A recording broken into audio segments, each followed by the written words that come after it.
I am Pragya, and I bring to you excerpts from the year-ender issue titled We Bear Witness.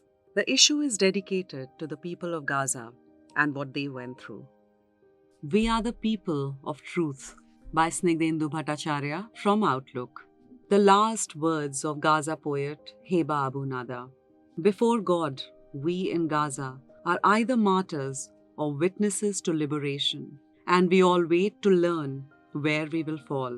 We are all waiting. O God, your vow is true. Heba Abu Nada, a 32-year-old Palestinian poet, novelist, wrote on Facebook on October 20th evening. Her wait ended soon, perhaps in a few minutes, perhaps in a few hours. This was her last social media post. She died, along with her family, in the Israeli bombardment at the Manara neighborhood of Khan Yunis in Gaza. Nada held a master's degree in clinical nutrition. Her debut novel, Oxygen is Not for the Dead, won the second prize at the Sharjah Award for Arab Creativity in 2017. Palestinian political scientist Abdel Hadi Alizla described her as one of the most talented Gaza feminist poets and novelists. Since the beginning of the war, Nada used social media to document the unfolding of the catastrophe and put things into context. All previous wars are being squeezed into this war, she wrote on October 9th, when Israel's war on Gaza was only in its third day.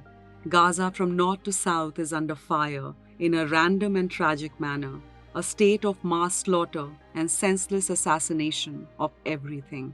That day, she also shared the photo of a young man with a dead child on his lap. She wrote, "There is no time for big funerals and proper farewells. There is not much time. There is rabid missile coming. We will be content with a quick kiss on the forehead, a quick farewell, and waiting for the new death." As the war progressed, it became too difficult to come to terms with.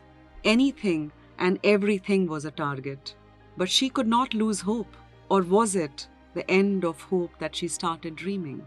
Gaza did everything she could to confront this oppression. She surpassed imagination, rose above the limits of this possible and impossible, smashed all the statutes and prohibitions, invented a steadfastness that will be taught in history, ascribed to Gaza.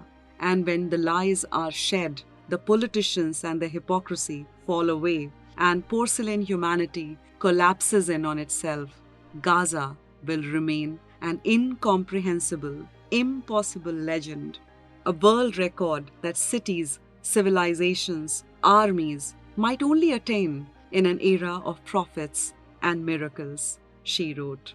She believed, before God and before ourselves, we are people with a rightful claim, and that there is nothing to regret or grieve.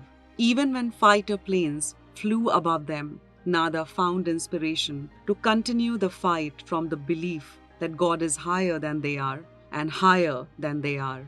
But the magnitude of the horror only kept growing as people in family photos started disappearing together.